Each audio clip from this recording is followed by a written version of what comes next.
On August 12, 2023, 28-year-old wildlife photographer and experienced hiker Marcus Chen embarked on a solo photography expedition into the remote Cascade Mountains of Washington state. 3 weeks later, he failed to return to his scheduled pickup location. On September 5th, a search and rescue team discovered his abandoned campsite deep in the Olympic National Forest. Among the scattered equipment, they found his damaged backpack, torn clothing, a high-end camera, and his detailed field journal. Disturbingly, Marcus's body was never recovered, but what investigators found in his photographs and journal entries would challenge everything they thought they knew about the Pacific Northwest wilderness. Marcus Chen, originally from Portland, Oregon, was a respected nature photographer whose work had been featured in National Geographic and Outdoor Photography magazine. With over 8 years of wilderness experience and specialized training in backcountry survival, Marcus was known for his meticulous preparation and cautious approach to solo expeditions. He had successfully navigated some of the most challenging terrain in North America, from the Alaskan tundra to the Colorado Rockies. Friends described him as methodical, level-headed, and someone who wouldn't take unnecessary risks. His photography focused on documenting rare wildlife behaviors and unexplored ecosystems, often spending weeks alone in remote locations to capture the perfect shot. His destination for this particular expedition was a section of the Olympic National Forest, known locally as the Silent Valley, a pristine wilderness area covering approximately 15,000 acres in the heart of the Cascade Range. This region, characterized by dense, old-growth forests, steep ravines, and numerous caves, remains largely unexplored due to its difficult terrain and unpredictable weather patterns. The area has long been associated with unexplained phenomena and wildlife sightings, including numerous reported Bigfoot encounters dating back to the 1970s. Local Native American tribes consider parts of the valley sacred and have traditionally avoided certain areas, referring to them as places where the forest spirits dwell. On September 5th, 2023, park rangers received a report that Marcus had failed to appear at his designated pickup point near Lake Cushman. Authorities immediately launched a comprehensive search operation focusing on the route Marcus had outlined in his permit application. The search involved over 40 personnel, including park rangers, local law enforcement, and volunteer search and rescue teams. Helicopters equipped with thermal imaging cameras scoured the canopy while ground teams followed every known trail and waterway in the area. After 6 days of intensive searching, the operation was temporarily suspended due to an incoming severe weather system. The combination of heavy rainfall, dense fog, and treacherous terrain made further searching extremely dangerous for rescue personnel. Despite Marcus's proven survival skills and extensive emergency preparedness, officials grew increasingly concerned about his fate. The Silent Valley's reputation for disorienting even experienced hikers, combined with the region's unforgiving climate, created a perfect storm of challenges. The breakthrough came on September 12th when a search dog led investigators to a hastily abandoned campsite approximately 8 miles from Marcus's last known position. The scene was disturbing. His tent had been partially collapsed and dragged several feet from its original location. Camping gear was scattered in a wide radius, and deep gouges in nearby trees suggested something with incredible strength had been present. Most telling was what they found inside his damaged backpack: a professional-grade camera housing over 200 photographs and a leather-bound field journal documenting his entire expedition. Marcus had planned to spend 3 weeks documenting the biodiversity of the Silent Valley, with particular focus on the area's rumored population of undiscovered primate species. His route would take him through some of the most remote sections of the forest, following ancient game trails and creek beds that rarely saw human visitors. According to his journal, Marcus had been drawn to the region by reports from local hunters and hikers who claimed to have encountered something that shouldn't exist in the deeper parts of the valley. The early entries in Marcus's journal revealed his typical methodical approach and genuine excitement about the expedition. August 12th. Perfect weather for the start of this adventure. The trailhead was completely deserted. Haven't seen another soul since leaving the parking area 3 hours ago. The forest here is absolutely ancient, with some of these Douglas firs easily 300 plus years old. Already captured some incredible shots of a family of river otters that seemed completely unafraid of humans. This place feels untouched by civilization. August 14th, 2 days in, and I'm already deeper into the wilderness than most people will ever venture. Found what appears to be an old Native American trail marked by stacked stones, definitely not on any modern maps. The silence here is profound. broken only by the wind through the canopy and distant bird calls. Wildlife is abundant. Spotted fresh elk sign,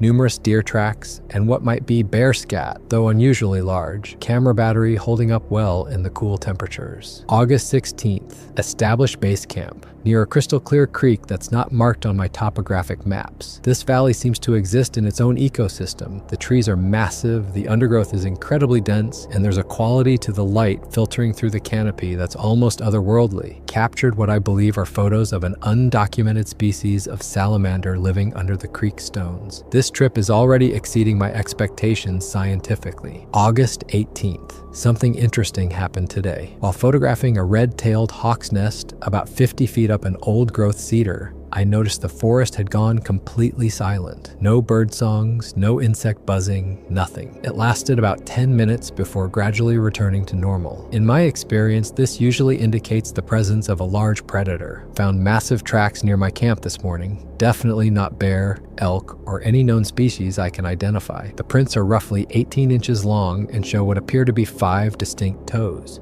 We'll cast them tomorrow if I can find more. These peaceful, scientific observations took a dramatic turn on August 20th, when Marcus's journal tone shifted from curious excitement to growing unease. August 20th. Last night was unsettling. Around 2 a.m., I was awakened by what sounded like wood knocking. Not the random crack of settling trees, but a rhythmic, deliberate pattern. Knock, knock, knock, pause, knock, knock, pause, knock, knock, knock. It seemed to be coming from multiple directions, as if different sources were communicating. When I emerged from my tent with a flashlight, everything went silent immediately. Found several more of those massive footprints this morning, much closer to camp than before. They appear fresh, possibly made during the night. August 22nd. I'm beginning to feel like I'm being watched. It's a persistent sensation that's hard to shake, even during daylight hours. Yesterday, while photographing what I thought was an elk in a distant meadow, I realized the figure was far too tall and moving in an unusual bipedal gait. By the time I adjusted my telephoto lens for a better look, it had vanished into the tree line. The photograph shows only a dark blur, but the proportions don't match any known animal in this region. My rational mind wants to dismiss this as pareidolia, seeing patterns that aren't there, but my instincts are telling me otherwise. August 24th. Captured something extraordinary today, though I'm still processing what I witnessed. While following a game trail deeper into the valley, I heard what sounded like vocalizations. Not quite human, not quite animal. The sounds were complex, almost conversational, coming from a dense thicket about 100 yards ahead. I managed to record a massive figure partially hidden behind old-growth trees. The image is somewhat blurry due to the distance and foliage, but it clearly shows a bipedal creature covered in dark brown hair,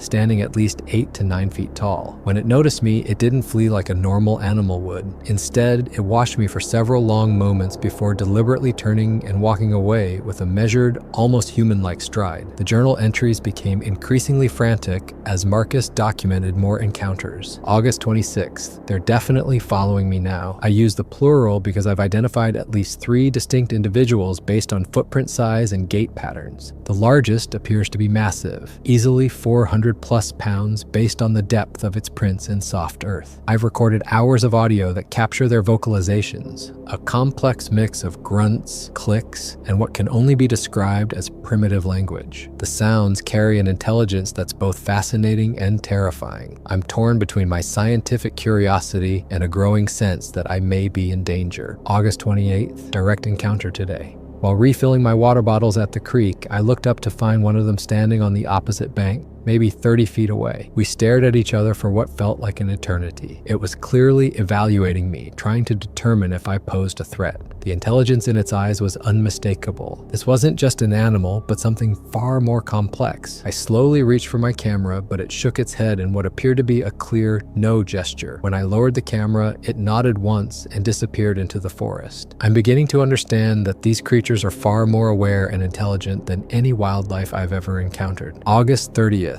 The situation has escalated. Last night, they approached my camp directly. I counted at least 4 distinct voices surrounding my tent, engaged in what sounded like heated discussion. The vocalizations lasted nearly an hour, occasionally punctuated by the sound of heavy footsteps circling my campsite. When I peered through a gap in my tent flap, I could see massive silhouettes moving between the trees in the moonlight. They seemed to be debating something, possibly what to do about my presence. I've never felt so vulnerable and isolated. Marcus's final journal entries reveal revealed a man caught between scientific fascination and growing terror. September 1st. I should leave, but I can't. What I'm documenting here could revolutionize our understanding of North American megafauna. These creatures represent either an unknown species of primate or something even more extraordinary. I've managed to photograph their habitat modifications, sophisticated shelters constructed from woven branches, food caches, and what appear to be primitive tools. The implications are staggering. However, their behavior toward me has become increasingly aggressive. They've begun throwing rocks near my camp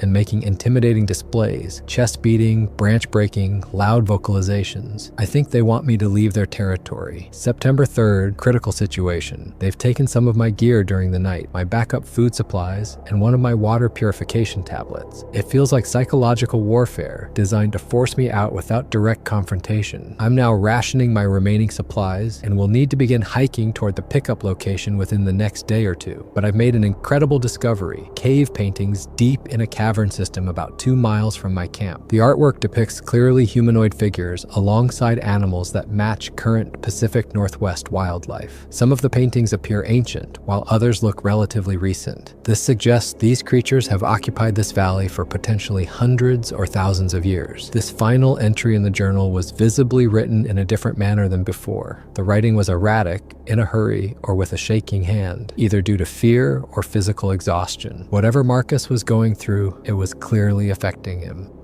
September 4th, final entry. I've decided to attempt one last photograph, then begin my hike out tomorrow morning. The largest male, the one I've been calling Alpha, has been shadowing me all day. He's enormous, easily 9 feet tall and built like a linebacker. There's something almost human about his face, but with pronounced brow ridges and a sagittal crest that suggests incredible jaw strength. I've noticed he wears what appears to be a necklace made from animal bones and stones, clear evidence of symbolic thinking and cultural behavior. If I can photograph him clearly, it would provide definitive proof of these creatures' existence. The risk is enormous, but the scientific value is immeasurable. When investigators examined Marcus's camera, they found over 200 photographs documenting his 3-week expedition. The early images showed typical wilderness photography, landscapes, wildlife, and botanical subjects. However, the later photographs revealed increasingly compelling evidence of large, unknown creatures inhabiting the Silent Valley. Wildlife biologists and cryptozoologists who have studied Marcus's evidence propose several theories about his fate. Theory 1, territorial displacement. The creatures may have forcibly removed Marcus from their territory without necessarily causing physical harm. Some researchers suggest he could have been carried to a distant location and left to find his own way out, becoming lost in the process. Theory 2, protective custody. A more controversial theory suggests the creatures may have taken Marcus to prevent him from revealing their location to the outside world. This would require a level of understanding about human society and media that would revolutionize our understanding of their intelligence. Theory 3, accidental death. Despite the lack of physical evidence, it's possible Marcus died from natural causes or an accident while attempting to document the creatures, with his body subsequently being concealed or removed by the creatures themselves. Theory 4, voluntary disappearance. The most extraordinary theory suggests Marcus may have chosen to remain with the creatures, perhaps being accepted into their community. His final journal entries showed increasing fascination rather than pure fear, and his scientific background would make him valuable for documenting their culture from within. Professional trackers who examined the abandoned campsite noted several unusual features. Footprint casts taken from the area showed prints measuring 18 to 22 inches in length, with distinct toe patterns unlike any known North American wildlife. The pattern of campsite disturbance suggested intelligent, purposeful searching rather than random animal behavior. Broken branches and damaged trees showed evidence of tremendous strength, far exceeding that of known regional wildlife. Marcus Chen's disappearance and the evidence he left behind have reignited scientific debate about the existence of undiscovered primate species in North America. The Silent Valley has since been designated as a protected research area, with access strictly limited to authorized scientific personnel. The quality and consistency of Marcus's photographic evidence, combined with his reputation as a skilled and honest photographer, has convinced many experts that his documentation represents genuine encounters with unknown creatures. A primatologist stated,